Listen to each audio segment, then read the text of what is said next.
صلاۃ و سلام علیک یا سیدی یا رسول اللہ، صلاۃ و سلام علیک یا سیدی یا نبی اللہ وعلی آلک و اصحابک یا سیدی یا شفیع المذنبین۔ تمام تشریف لانے والے دوستوں کا بے حد مشکور ہوں کہ آپ نے اپنے قیمتی لمحات میں سے کچھ لمحے ہمیں دیے، آپ تشریف لائے ہماری دعوت پر۔ آج کا یہ پروگرام آپ جانتے ہیں کہ جس طرح حکومت پاکستان نے یہ اعلان کیا کہ 25 مئی کا دن یوم تکریم شہدائے پاکستان کے نام سے منایا جائے گا، یعنی آج کا دن شہداء کو خراج عقیدت پیش کرنے کے لیے منایا جا رہا ہے۔ اور کون شہداء؟ شہید جو اللہ کی رضا کے لیے اپنی سب سے قیمتی چیز اپنی جان قربان کر دیتا ہے۔ جان اس سے لی نہیں جاتی، وہ جان خود پیش کر دیتا ہے اللہ کی رضا کے لیے۔ اللہ کریم اس جان نثاری کے بدلے میں ان کو مرتبہ شہادت پہ فائز فرما دیتا ہے۔ آج کا دن ان شہیدوں کے نام جنہوں نے پاکستان کے لیے اپنی جانیں قربان کر کے ایک تاریخ رقم کی ہے، رہتی دنیا تک ان کا نام، ان کا ذکر، ان کی خدمات، ان کی قربانیاں یاد رکھی جائیں گی۔ وطن کیا ہوتا ہے، ایک سپاہی کیا ہوتا ہے، ایک محافظ کیا ہوتا ہے۔ سید الانبیاء علیہ الصلوۃ والسلام کے سامنے ایک جنازہ آیا، کچھ لوگوں نے اعتراض کیا اس شخص کے بارے میں۔ سرکار دو عالم صلی اللہ علیہ وسلم نے فرمایا کہ کوئی ہے جو اس کی کسی بھی نیکی کی گواہی دے دے، کبھی بھی اس کو کسی نے نیکی کرتا ہوا دیکھا ہو؟ تو ایک صحابی کھڑے ہوئے عرض کیا، یا رسول اللہ صلی اللہ علیہ وسلم، میں نے اسے ایک رات مدینہ طیبہ کے باہر سرحد پر مدینہ کا پہرا دیتے ہوئے دیکھا تھا، یعنی یہ اپنے وطن کی حفاظت پر کھڑا ہوا تھا، میں نے دیکھا۔ آپ صلی اللہ علیہ وسلم نے الحمدللہ کہا اور اس کا جنازہ ادا فرمایا۔ فرمایا اس کی یہی نیکی کافی ہے جنت میں جانے کے لیے کہ اس نے اپنے وطن کی حفاظت کے لیے ایک رات کی قربانی دی اور اس نے پہرا دیا۔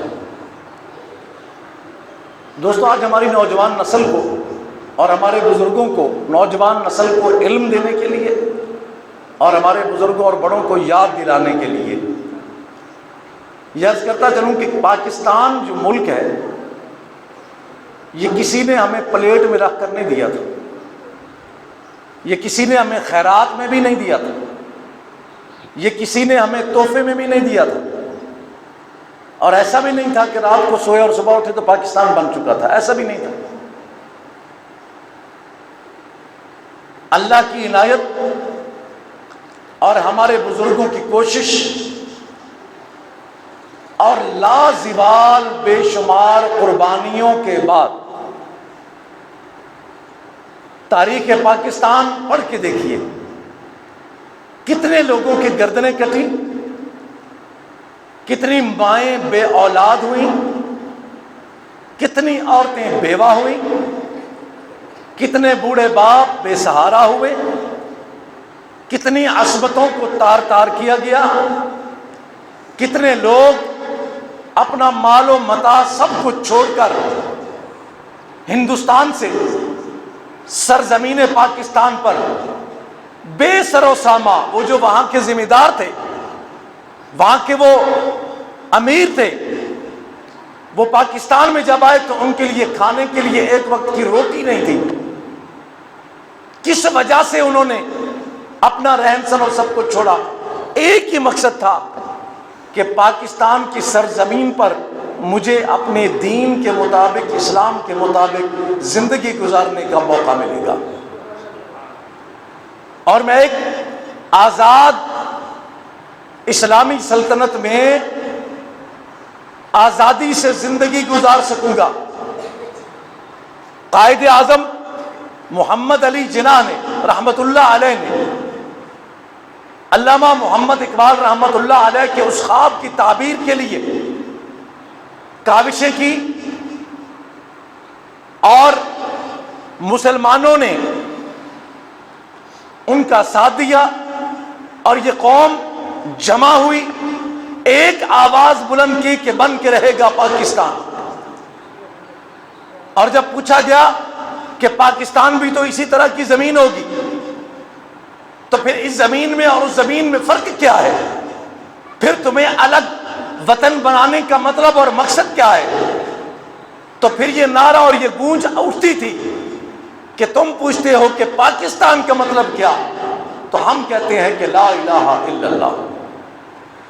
زمین ایک جیسی ضرور ہوگی، لیکن میری زمین پاک ہوگی، کیونکہ اس کے بنانے کا، اس کو معرض وجود میں لانے کا ایک ہی مقصد ہے کہ مصطفیٰ کے کلمے کا پرچار ہوگا اور حضور کی شریعت کا نفاذ ہوگا، اور ہم آزادی کے ساتھ وہاں پر اپنی زندگی بسر کریں گے۔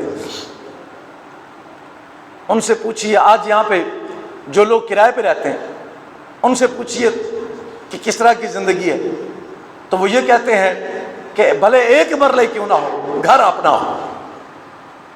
تو آج فلسطین سے پوچھئے، کشمیر سے پوچھئے،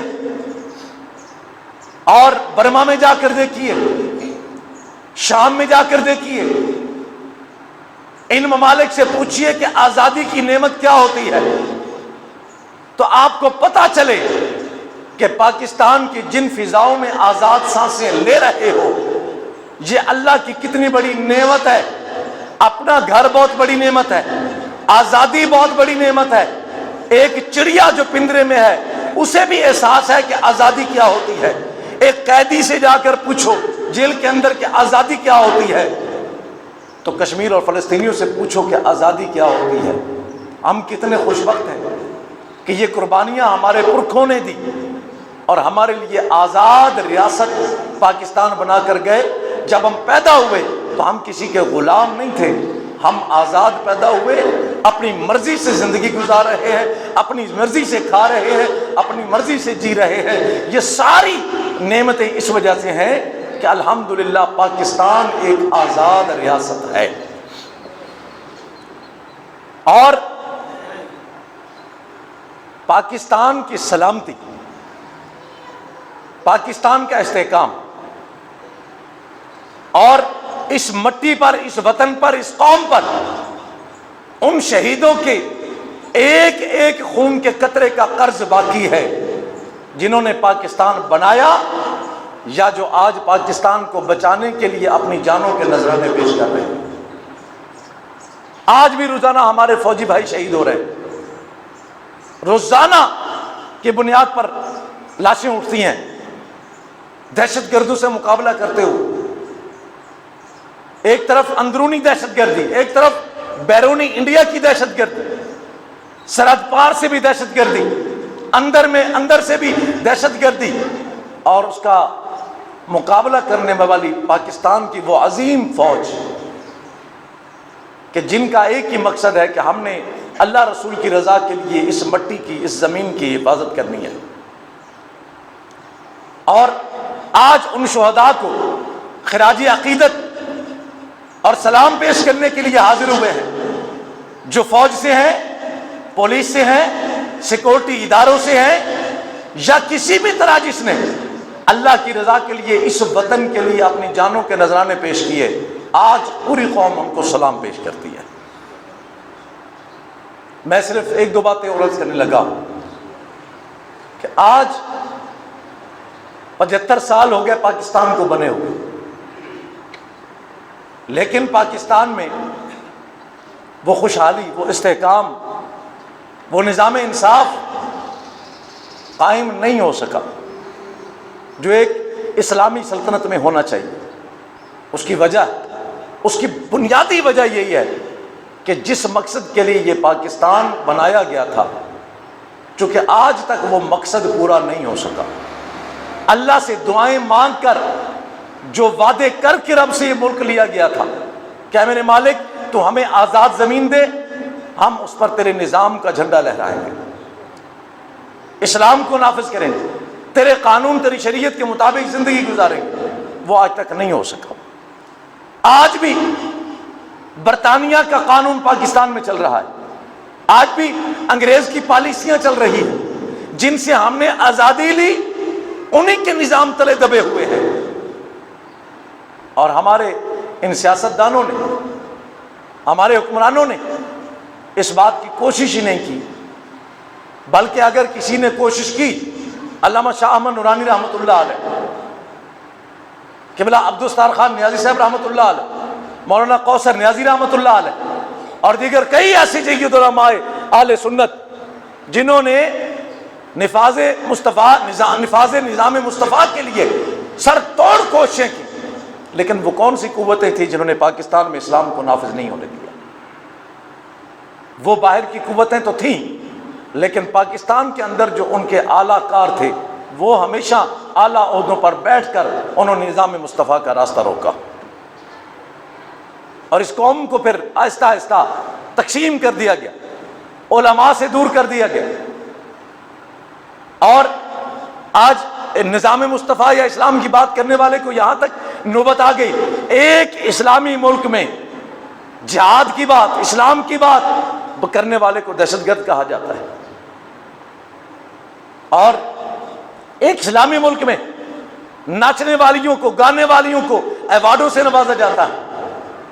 کبھی کسی حافظ قرآن کی حوصلہ افزائی نہیں کی گئی، کبھی کسی اچھے کام کرنے والے کی حوصلہ افزائی نہیں کی گئی۔ اور حالیہ واقعات جو 9 مئی کو ہوئے، یہ بات ذہن میں رکھیے کہ سب سے پہلے ہم مسلمان ہیں، سب سے پہلے ہم مسلمان، پھر ہم پاکستانی ہیں، کیونکہ اگر ہم مسلمان نہ ہوتے تو پاکستان بھی نہ ہوتا، کیونکہ ہم نے پاکستان لیا مسلمان ہونے کی وجہ سے۔ سب سے پہلے ہم مسلمان، پھر ہمارا وطن پاکستان، اس کے بعد ان دونوں چیزوں پر، اسلام اور پاکستان پر، گندی سیاست کو بھی ہم ٹھوکر مار سکتے ہیں، ہر اس چیز کو ہم ٹھکرا سکتے ہیں جو ہماری ریاست اور ہمارے اسلام سے ٹکرائے گی، بھلے وہ کوئی بھی ہو۔ آج ایک سیاسی جماعت نے جسے امپورٹ کیا گیا،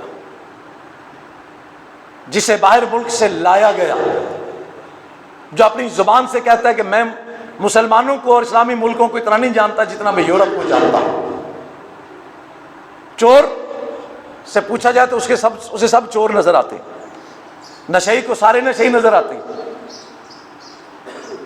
چونکہ وہ خود امپورٹ ہوا تھا۔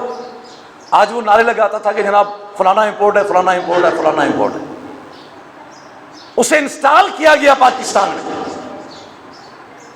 اسے لایا گیا، اور وہ مقصد کیا تھا کہ پاکستان ایک ایٹمی ملک ہے، اس کے ساتھ جنگ نہیں کی جا سکتی، اور ایٹم بم سے بھی زیادہ خطرناک جو اس قوم کے اندر چیز ہے وہ ہے ان کے ایمان کا جذبہ، جو ایٹم بم سے بھی زیادہ خطرناک ہے، ان سے لڑا نہیں جاتا۔ تو لہٰذا پاکستان کے اندر اس طرح کا انتشار پیدا کیا جائے کہ پاکستان کی فوج بھی 2 ٹکڑے ہو جائے، اللہ نہ کرے، اور پاکستان کے اداروں میں بھی تقسیم پیدا ہو جائے، تاکہ پاکستان کو اس طرح کمزور کر کے جب 2 بھائی اکٹھے ہوں اور وہ الگ الگ ہو جائیں تو پھر ان کو توڑنا، ان کو مارنا آسان ہو جاتا ہے۔ اس مقصد کے لیے اس فتنہ عمرانی کو پاکستان میں انسٹال کیا گیا، اور میں 5-7 سال سے یہی بات کہہ رہا ہوں۔ ہمارے کئی لوگ ناراض ہو جاتے ہیں، جناب آپ اس کو ایسے کہتے ہیں، میں نے کہا وہ ایسا ہے تو اسے ایسے کہتا ہوں، چور کو چور نہ کہوں، غدار کو غدار نہ کہوں، یہ تو میری ماں نے مجھے دودھ پلاتے ہوئے سکھایا ہی نہیں، یہ تو میرے استاد نے مجھے پڑھاتے ہوئے سکھایا ہی نہیں۔ جب میں کسی کے ٹکڑوں پہ نہیں پلتا تو میں کسی کے الفاظ لے کر اپنے منہ میں کبھی نہیں ڈالوں گا، میں اپنے دل کی بات کروں گا، اپنی زبان سے بات کروں گا۔ میں ہمیشہ یہ کہتا تھا یہ پاکستان پر ایک ایسا فتنہ برپا ہوا ہے جو اس ملک کو تباہ کر دے گا، آج تک اس ملک میں جلوس بھی نکلتے رہے, احتجاج بھی ہوتے رہے, 75 سال ہو گئے ہوتے رہے. یہ تو 30-40 ہزار بندے کا پورے ملک میں احتجاج تھا نا, یہاں لاکھوں کے احتجاج بھی ہوتے رہے. قبلہ شاہ بن نورانی کے احتجاج دیکھیے, دیگر مذہبی جماعتوں کے احتجاج دیکھیے. آج تک کبھی آپ نے سنا کہ کسی احتجاج کے لوگوں نے جا کر پاکستان کی فوج کی تنصیبات پر حملے کیے ہو؟ کبھی نہیں, نہ سنا نہ پڑھا. مگر یہ جو کل ایک بندہ مجھ سے سوال کرنے لگا, کہتا حضرت یہ پرسوں پیشی تھی اس کی, پہلے تو یہ اکیلا جاتا تھا تو اس کے حواریوں کو غیرت آتی تھی کہ جناب ہمارا لیڈر اکیلا جائے, وہ جناب جتھے لے کر ساتھ عدالتوں پہ چڑھ جاتے تھے. آج تو اس کی بیوی بھی ساتھ تھی, تو اب ان کو غیرت نہیں آئی کہ بھی اب تو ہمارے لیڈر کے ساتھ ہماری اس کی بیوی بھی ساتھ ہے, آج وہ کیوں نہیں ساتھ تھے؟ میں نے کہا بھائی وہ جو ساتھ ہوتے تھے کرائے کے ٹٹو, وہ تو سارے بند ہو گئے. جسے یہ کہتا تھا کہ قوم میرے ساتھ ہے, یہ قوم تھی اس کی جو 30-40 ہزار بندہ اس نے تیار کیا ہوا تھا, ان کو کرائے پہ رکھا ہوا تھا کہ تم نے کرنی فساد ہے, وہ تو سارے اندر ہیں. اب اگر قوم نکلتی تو ہم سمجھتے کہ اس کے ساتھ قوم کھڑی ہے, قوم تو نکلی نہیں. اب پتہ چلا نا وہی کرائے کے بندے تھے جو اس کے حواری بنائے ہوئے تھے, جو بار بار نکلتے تھے. جب وہ اندر ہو گئے سارے تو جناب پیچھے پیچھے کون نکلتا؟ اب اس شخص نے اس ملک کے اندر آ کر سب سے پہلے گالی گلوچ کا رواج دیا. آج ایک گھر میں اگر 4 بچے ہیں نا, 2 اگر عمران خان کو نہیں مانتے تو دوسرے بھائی ان کو اپنا بھائی ماننے کو تیار نہیں. گھر گھر کو تقسیم کر دیا, بھائیوں کو تقسیم کر دیا, قوموں کو تقسیم کر دیا. صرف کس بات پر؟ اس نے کہا پاکستان بھی نیچے, پاکستان کی قوم بھی نیچے, سب سے پہلے میں ہوں اور میری ذات ہے تو پاکستان ہے. یہ اس بندے کی سوچ تھی. اس کے لیے اس نے پھر وہ گروہ تیار کیے, وہ جتھے تیار کیے. اور 9 مئی کو جو انہوں نے کارنامہ سر انجام دیا, میں کسی کی فیور نہیں کر رہا, مجھے بتائیے اس ملک میں کون سا لیڈر ہے جو گرفتار نہیں ہوا؟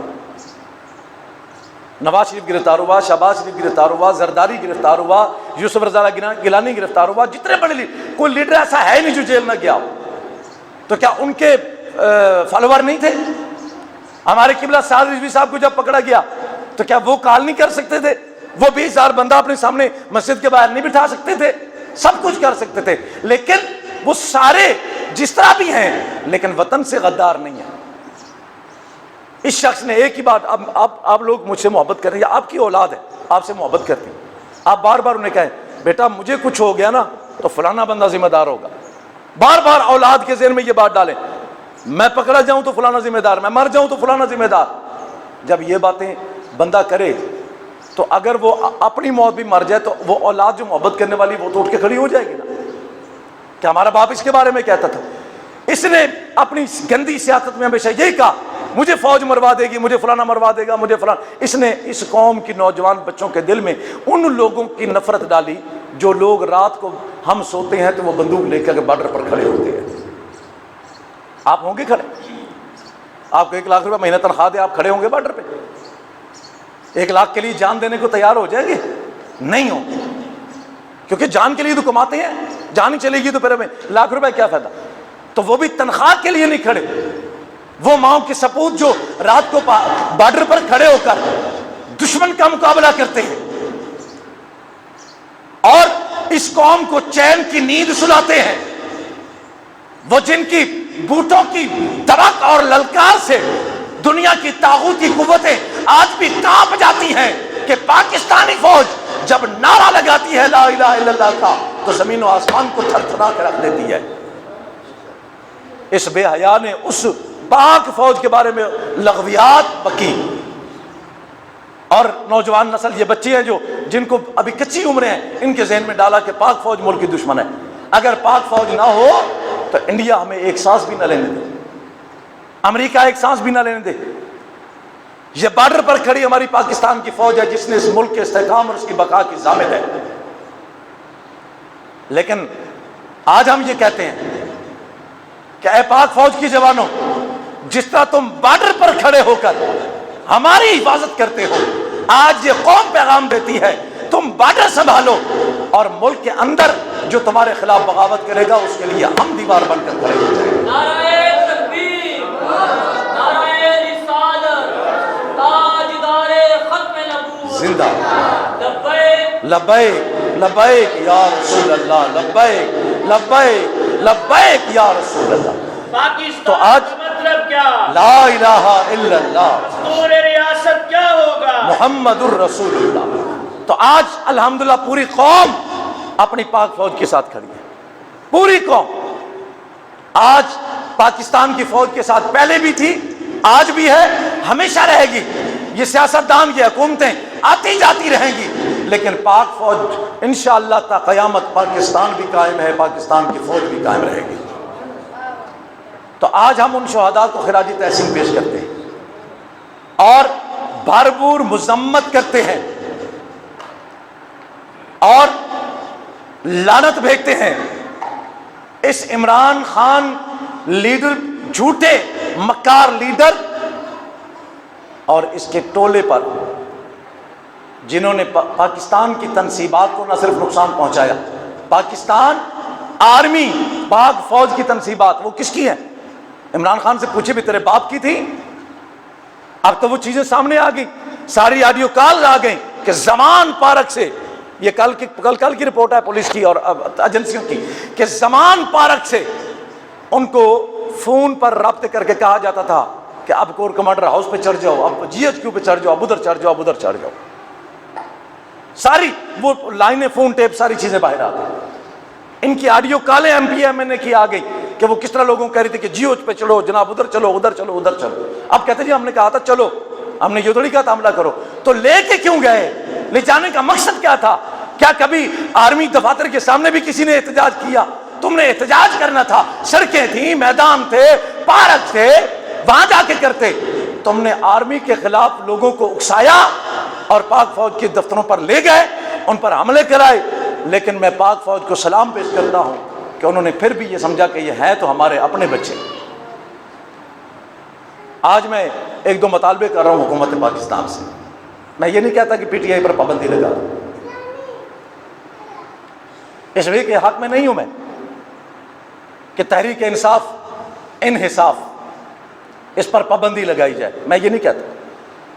کیوں کہ پی ٹی آئی ایک پارٹی ہے اور پارٹی عمران خان کا نام نہیں ہے، پارٹی ان تمام پاکستان کے ہمارے ان ورکر بھائیوں کی ہے جو پی ٹی آئی میں شامل ہیں۔ پارٹی رہے، لیکن جو بھی اس میں ملوث ہے، پہلا کام تو یہ کیا جائے کہ اسے چوکوں میں کھڑا کر کے لٹکا دیا جائے۔ عمران خان ہو یا اس کا باپ ہو یا اس کا کوئی بھی ہو، جو بھی اس میں ملوث ہے، جس نے اکسایا، اسے چوکوں پر لٹکایا جائے اور یا انہیں ایسی سزا دی جائے کہ تاحیات وہ پاکستان کی سیاست میں سین کا نام بھی نہ لے سکے اور سیاست کے دروازے ان پر بند کر دیے جائیں جنہوں نے ہماری فوج پر حملہ کرنے کی کوشش کی ہے۔ اور دوسری بات یہ، میں اپنی عدلیہ سے گزارش کروں گا کہ یہاں ہمارا موٹر سائیکل پکڑا جائے نا، پولیس والا روک لے اور کاغذ لے جانے میں 2 دن لگ جائیں، تو ہمیں پتہ ہے کہ ہم نے اپنے موٹر سائیکل کو چھڑانا کیسے ہوتا ہے، حالانکہ اس میں کوئی جرم نہیں ہوتا، صرف کاپی جیب میں نہ رکھنے کی سزا ہوتی ہے۔ تو جس بندے نے اتنے جرم کیے، 190 ملین پاؤنڈ پاکستان کا اس نے ہڑپ کیا، 458 کنال زمین اس نے رشوت میں لی، سعودی عرب جیسے ملک کی دی ہوئی تحفے کی گھڑیاں بیچی اور پاکستان کا ناک کٹوایا پوری دنیا میں، جس کی بیوی کرپشن میں ملوث ہے اور جس نے پورے پنجاب کو لوٹ کر کھایا، اسے آپ کہتے ہیں کہ جناب ریمانڈ سے نکال کے لے آؤ، فوری لے آؤ، 1 گھنٹے میں لے آؤ اور 2 منٹ میں اس کی ضمانت ہو جاتی ہے بغیر کسی خرچے کے، جبکہ یہاں بیچارہ کوئی جوتی چوری اٹھا لے مسجد سے تو اس کی 1 مہینہ جان نہیں چھوڑتی۔ یہ جس طرح آپ نے تھوک کا انصاف شروع کیا ہوا ہے، خدا کے لیے پر ہمارے لیے بھی کر لیجئے، ہمیں بھی ضمانت دے دیں کہ جناب ہم آئندہ بھی کوئی جرم کریں تو ہماری ضمانت ہے۔ یہ کیوں؟ یہ قانون سے ماورا کیوں ہماری عدالتیں کر رہی ہیں؟ قانون سے اوپر کیوں؟ کس قانون میں لکھا ہے کہ ملزم ابھی جرم ہی نہ کرے اور اسے کہو جناب ضمانت ہے، اب وہ جا کے بندہ بھی مار دے تو اسے پولیس نہیں پکڑ سکتی، ضمانت ہے میرے پاس؟ یہ کس نے اختیار دیا؟ کیا سپریم کورٹ اور کے جج اور ہائی کورٹ کے جج کرسی پر بیٹھ کر معاذ اللہ خدا بن گئے کہ تم جو چاہو کرو، اس ملک کے ساتھ جس طرح تمہارا جی آئے کرو، جسے چاہے چھوڑو جسے چاہے پکڑو؟ نہ بندیال صاحب، نہ، ایسا نہیں ہوگا، ایسا نہیں ہوگا۔ اگر آپ کریں گے تو آپ کو بھی انصاف کے کٹہرے میں کھڑا ہونا پڑے گا۔ پھر چیخیے، چلائیے گا مت، پھر روئیے گا مت۔ ابھی تو ثاقب نثار نے آنا ہے، فیض حمید نے آنا ہے، اور تمہارے کیا 2 مہینے رہ گئے باقی؟ کیوں اپنی زندگی برباد کر رہے ہو ایک ایسے شخص کے پیچھے جس کا نہ کوئی دین سے تعلق ہے، نہ اسلام سے تعلق ہے، نہ پاکستان سے تعلق ہے، جو صرف ایک بیرونی ایجنڈے پر بیٹھا ہے، جو کل کہتا تھا امریکہ نے میری حکومت گرائی، آج امریکہ اسی امریکہ کو کہہ رہا ہے کہ جناب پاکستان میں مداخلت کرو اور میرے لیے مدد کرو میری۔ نہیں کہہ رہا، نہیں ہے، اس کی کال آ گئی سامنے۔ کل تک تو کہتا ہے یہ جناب امپورٹڈ ہے، امریکہ ان کو لایا۔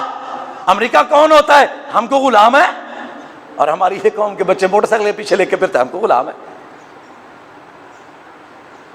اور آج وہی وہ جو تمہیں کہتا تھا ہم کو غلام ہے، آج وہ ان کے پاؤں پڑا ہوا ہے کہ خدا کے لیے میرے ملک میں مداخلت کرو۔ اب سب سے بڑی غداری یہی ہے کہ وہ شخص کیسے وفادار ہو سکتا ہے جو اپنے ملک میں کسی دوسرے ملک کو مداخلت کی دعوت دے؟ تو مجھے بچاؤ۔ اب کہاں کی طریقے ہم کے غلام ہیں؟ تو تھا ہی غلام۔ جس بندے کے اندر جس چیز کی کمی ہو نا، وہ اسی کا زیادہ ذکر کرتا ہے کیونکہ اسے احساس کمتری ہوتی ہے۔ یہ غلام تھا، غلام ہے، غلام رہے گا۔ لیکن یاد رکھ عمران نیازی اور تیرے وہ حواری جنہوں نے اس ملک کی اساسوں کو نقصان پہنچایا، یہ قوم اب جاگ چکی ہے۔ آج کے بعد اگر تو نے اس ملک کے خلاف کوئی بات کی، پہلے تو ویسے انشاءاللہ تیرا مکھو ٹھپیا جانا انشاءاللہ۔ جب مسجد نبوی میں اس نے توہین کروائی تھی نا اپنے حواریوں سے کہہ کر، یاد ہے آپ کو؟ شباز شریف جب وہاں گیا تھا، کل میں اتفاقاً ان دنوں کا میں ایک بیان سن رہا تھا اپنے جمعے کا، اور اس بیان میں نے 1.5 سال 2 سال ہو گئے اس بات کو، میں نے یہی کہا تھا، میں نے کہا عمران تو نے اپنی قبر جو ہے نا وہ خود کھود لی ہے، اب تیری عزت کے جنازے نکلیں گے۔ وہ کل میرے یوٹیوب پر پڑا ہوگا، اب جا کے سن لیجیے۔ 1.5 سال پہلے الحمدللہ، کیونکہ مجھے پتا تھا کہ اب جس بار گاہ تک اس نے دست درازی کی ہے نا، یہاں سے معافی کی کوئی گنجائش نہیں۔ میں نے اس سے کہا، میں نے کہا عمران خان تو نے قبر کھود لی اپنی، اب تیری عزت کے جنازے بڑی دھوم سے نکلیں گے، اور نکل رہے ہیں۔ اب وہ پیرنی صاحبہ بھی کورٹ میں ہے، جو خود نہیں جاتا تھا عدالتوں میں، آج بیوی کو لے کر پھر رہا ہے، اور آج اس پر قانون کتنے لگ گئے۔ یہ صرف وہی بات تھی کہ اس نے معاذ اللہ اپنے آپ کو نبی سمجھنا شروع کر دیا تھا۔ یہ بغیرت اپنی زبان سے کہتا تھا۔ اب میں یہاں کھڑا ہوں، مجھے جو کوئی اٹھ کے کہے جناب آپ مفسر قرآن ہیں، میں اس کے منہ پہ تھپڑ نہ ماروں۔ میں نے کون سی قرآن کی تفسیر لکھی ہے مجھے مفسر قرآن کہہ رہے؟ میں کیوں مفسر قرآن ہوں؟ میری شان ہی اوقات ہی نہیں ہے یہ۔ اور اگر میں چپ ہو جاؤں تو پھر برابر کا مجرم ہوں، اس لیے کہ غلط بات پہ میں چپ ہوں۔ جب لوگ تیرے سامنے آ کر کہتے تھے تو ایسا ایسا، میں کیا دہراؤں کفری الفاظ کو، اور ان کی طرف سے کوئی بات نہیں آتی تھی، یہ خوش ہوتے تھے، تو اس کا مطلب یہ پوری پلاننگ تھی کہ مجھے اس طرح لے جاؤ، اللہ رسول کے ساتھ ملا دو۔ تو تجھے پتہ نہیں، ہاں یہ ضرور ہے مجھے اتنی جلدی اس کے انجام کی امید نہیں تھی۔ میں سمجھتا تھا مالک ہے وہ دیر سے لے گا، لیکن اللہ کا شکر ہے کہ اس نے ہماری جیتی آنکھوں سے دکھا دیا، جاگتی آنکھوں سے ہم نے دیکھ لیا، ایک گستاخ رسول کا انجام، ایک ملک دشمن کا انجام، ایک غدار وطن کا انجام، اور انشاءاللہ اس سے بھی زیادہ اللہ اس کو ذلیل کرے گا۔ یہ خدا کی لاٹھی ہوتی ہے۔ تو میں اس نوجوان نسل کہتا ہوں کہ پاکستان کی حفاظت کرو۔ یہ گھر، یہ آپ کے گھر جو ہے نا، یہ تبھی محفوظ ہے جب پاکستان ہے۔ ہم یہ سوچتے ہیں کہ میرا گھر ٹھیک ہے نا، بس ٹھیک ہے۔ اور بھائی اگر پاکستان نہ ہوا تو تیرا گھر کہاں جائے گا؟ جب کوئی غیر آ گیا پھر اس نے تجھے دیکھنا ہے کہ تیرا گھر کیسا ہے۔ یہ پاکستان ہے تو گھر ہے۔ سب سے پہلے اس وطن سے محبت کرو، اس مٹی سے محبت کرو جو اللہ نے ہمیں دنیا پر یہ مقام دیا ہے، یہ گھر دیا ہے۔ اور جیسے نیازی غدار کئی آئے کئی گئے، ان کے نام و نشان تک مٹ جائیں گے۔ یہ جو تم نے گالی گلوچ کی سیاست کی، یہ جو تم نے گستاخی اسلام کی سیاست کی، یہ جو تم نے بدمعاشی کی سیاست کی، یہ جو تم نے کرپشن کی سیاست کی، یہ جو تم نے عدالتوں پر اور آرمی پر چڑھائی کی سیاست کی، آج یہ سارے جرم تیرا منہ کالا کرنے کو کافی ہے نیازی۔ سن نیازی، یہ زمین پاک سپوتوں کی زمین ہے، پاک لوگوں کے خون کی بدلے میں یہ زمین ملی ہے، اور یہاں پر تیرے جیسے غدار اور نمک حرام اگر ہیں تو یہاں پر علامہ خادم حسین رضوی جیسی ہستیاں بھی ہیں، یہاں پر محب وطن پاکستان کی قوم بھی ہے۔ تیری زبان گدی سے نکال لے گی یہ قوم، اور وہ آنکھیں پھوڑ دے گی وہ قوم جو پاکستان کی طرف بری نگاہ اٹھا کے۔ تو اور تیری قوم یوتھ، تیری قوم یوتھ، اللہ تمہیں اس طرح غرق کرے گا جس طرح فرعون غرق ہوا تھا۔ تم نے پاکستان کو کمزور کیا، تم نے اس قوم کے بچوں کو برباد کیا، تم نے ان کو گالی سکھائی، تم نے قوم کی بچیوں کو سڑکوں پر سرعام بے لباس کیا، بے پردہ کیا۔ ماہ رمضان کے مجھے یاد دن تھے جب تیرے رات کو جلسے ایک طرف قرآن کی صدائیں ہوتی تھی اور ایک طرف تو کنجر خانہ لگا کے بیٹھا ہوتا تھا اور دنیا کو دکھا رہا تھا یہ دیکھو میں تمہارے منشور پر کیسے عمل کر رہا ہوں کہ رمضان کی رات عبادت کی راتیں ہیں اور میں جناب تمہاری مرضی کے مطابق اس قوم کی بچیوں کو سڑکوں پر نچا رہا ہوں۔ تم نے اسلام کا مذاق اڑایا، اب کیوں ڈرتا ہے؟ اب کیوں ڈرتا ہے؟ اب جیل جانے سے کیوں موت پڑ رہی ہے تجھے؟ اب ایک تیری جان ہے، اتنا تیرے اندر ایک خباثت بھر گئی، وہ مار دے گا مجھے، وہ مار دے گا، وہ مار دے گا۔ اور تجھے مار کے کیا کرنا ہے؟ تجھے مار کے کیا کرنا ہے؟ کپڑے گندے کرنے ہیں اپنے؟ تو ویسے ہی مرا ہوا ہے جس کا ضمیر مرا ہوا ہو، وہ بھی کوئی انسان ہوتا ہے؟ تو میں اپنی پاک فوج کے شہداء کو خراج تحسین پیش کرتا ہوں اور یہ کہتے ہیں کہ ہم پاک فوج کے ساتھ ہیں انشاءاللہ۔ ہم پاک فوج کے، جو فوج ہماری حفاظت کر رہی ہے ہم اس کی حفاظت کریں گے، اس کے وقار کی، اس کی عزت کی حفاظت کریں گے۔ یہ سیاست، یہ حکومت آنی جانی انشاءاللہ۔ پاکستان، پاک فوج، پاکستان، پاک فوج، اور پاکستان کا مطلب کیا؟ دستور ریاست کیا ہوگا؟ صلی اللہ علیہ وسلم۔